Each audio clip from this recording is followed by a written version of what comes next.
You are watching the Public Views News channel. सांसद से पारित वक्फ संशोधन विधेयक के खिलाफ अब कानूनी लड़ाई तेज होने लगी है।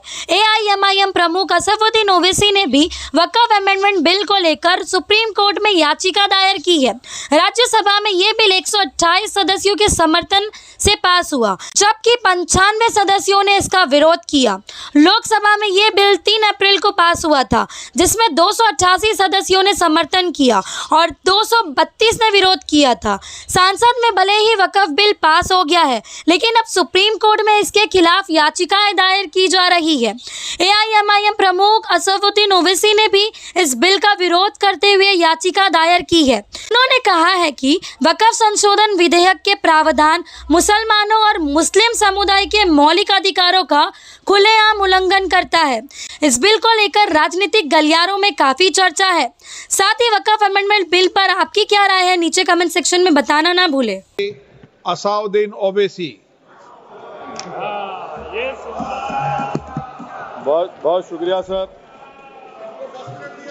स्पीकर सर, मैं ये वक्फ तरमीमी बिल की मुखालिफत में खड़ा हुआ हूँ।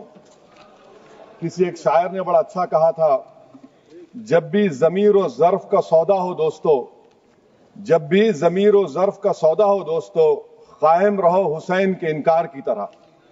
सर, ये वक्फ तरमीमी बिल भारत के गयूर मुसलमानों के ईमान पर, इबादत पर एक हमला है।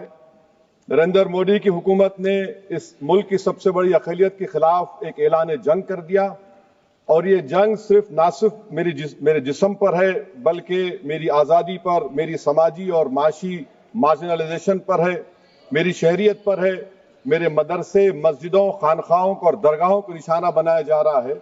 और ये हुकूमत सच्चाई को नहीं बयान कर रही है कि ये तरमीमी बिल से मुसलमानों का तहफ़्फ़ुज़, तरक्की और गुर्बत का खात्मा होगा। ये सरासर झूठ है। सर, अगर आप आइन के आर्टिकल 14 को देखेंगे तो उसमें लिखा हुआ है इक्वल प्रोटेक्शन। अब आप देख लीजिए सर कि हिंदू, सिख और जैन को और बौद्ध को उनके एंडोमेंट में तहफ़्फ़ुज़ मिलेगा, क्योंकि उनका एंडोमेंट बाय यूजर बरकरार है और उनका एडमिनिस्ट्रेशन उनके हाथ में होगा। कि गैर हिंदू या गैर उनके मजहब का आदमी दान भी दे सकता है उनके लिए, और एंडोमेंट बोर्ड का तहफ़्फ़ुज़ भी मिलेगा, क्योंकि उसके ऊपर ओवरराइडिंग क्लॉज अप्लाई नहीं होगा, लिमिटेशन का कानून उस पर अप्लाई नहीं होगा। उसके बरक्स ऑपोजिट आप देख लीजिए, मुस्लिम वक्फ को वक्फ बाय यूजर निकाल दिया गया।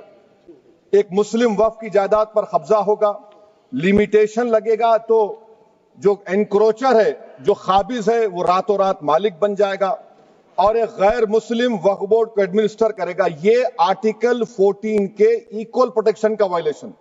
अब आर्टिकल 14 में सर इक्वालिटी बिफोर लॉ भी है, और उसका कैसा वायलेशन हो रहा है कि कोई आर्बिट्ररी स्टेप नहीं ले सकता, और कोई भी ऑफिशियल किसी भी तरीके से गलत आर्बिट्ररी फैसला नहीं लगा। यहां पर आप एक डेजिग्नेटेड ऑफिसर को रखकर वो फैसला लेगा कि ये जायदाद वक्फ की है, गवर्नमेंट की है। क्या ये प्रिंसिपल्स ऑफ नेचुरल के खिलाफ नहीं है, जिसका तकर्रुर एग्जीक्यूटिव करती है? ये हमारे theory of separation of powers, Bharat के आइन का बेसिक स्ट्रक्चर का हिस्सा है। क्या इसका वायलेशन नहीं है?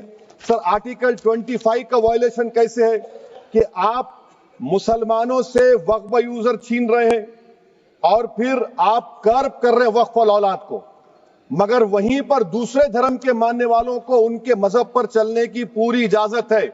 लफ्ज जो आर्टिकल 25 में इस्तेमाल हुआ सर, वो इक्वली एंटाइटल्ड, यहां पर मुसलमानों के इक्वल एंटाइटल्ड नहीं हो रहा। अभी हम गृह मंत्री का, वजीर दाखिला का यहां पर उनका हमने तकरीर सुनी, यहां पर वो ये कहते हैं, वजीर दाखिला, शायद वो कटमुल्ला की जबान ना कह दें, वजीर दाखिला कहने पर वजीर दाखिला ने अपने बयान में कहा कि बोर्ड और काउंसिल जो होगा वो वक्फ इस्लाम से अलग है। सर, अगर ये बात सच है आपकी, तो फिर आपको ये कानून बनाने की जरूरत ही नहीं है। आप एक नॉन स्टैट्यूटरी बॉडी बना दीजिए। ये जो कानून बन रहा है ना सर, ये आर्टिकल 26 इसका सोर्स है, और आर्टिकल 26 जब इसका सोर्स है तो आर्टिकल 26 का ABCD क्या कहता है कि रिलीजियस डिनोमिनेशन को अपने मजहब के अफेयर्स खुद चलाना, मूवेबल इमूवेबल प्रॉपर्टी को लेना और एडमिनिस्टर करना। जब हिंदू धर्म को, बौद्ध धर्म को, सिखों को ये राइट दिया गया है, तो आप कैसे मुसलमानों से छीन रहे हैं? तो ये आर्टिकल 26 का ग्रेव वायलेशन है। तो सर, अब वक्फ बा यूजर का मामला देखिए, मिनिस्टर साहब ने कहा कि एंक्रोचमेंट हो रहा है, 17,000 एंक्रोचमेंट हुए हैं। तो यही नरेंद्र मोदी की हुकूमत ने 2014 में उस वक्त के मंत्री ने एक वक्फ properties eviction of unauthorised occupants bill को इंट्रोड्यूस किया। आपने विड्रॉ कर लिया 2024 में उसको। क्यों विड्रॉ किया सर आपने? जब आप मान रहे थे कि एंक्रोचमेंट हो रहा है तो आपने बिल को विड्रॉ कर लिया। अच्छा सर, अब वक्फ बा यूजर को आपने निकाल दिया, माने कंडीशन क्या लगाए कि अगर उसमें डिस्प्यूट होगा और गवर्नमेंट प्रॉपर्टी होगी। सर, डिस्प्यूट तो है। मिसाल के तौर पर मोहिबुल्लाह साहब जिस मस्जिद के इमाम है, पार्लियामेंट के सामने मस्जिद है सर, 123 प्रॉपर्टीज में मस्जिद है, डिस्प्यूट चल रहा है।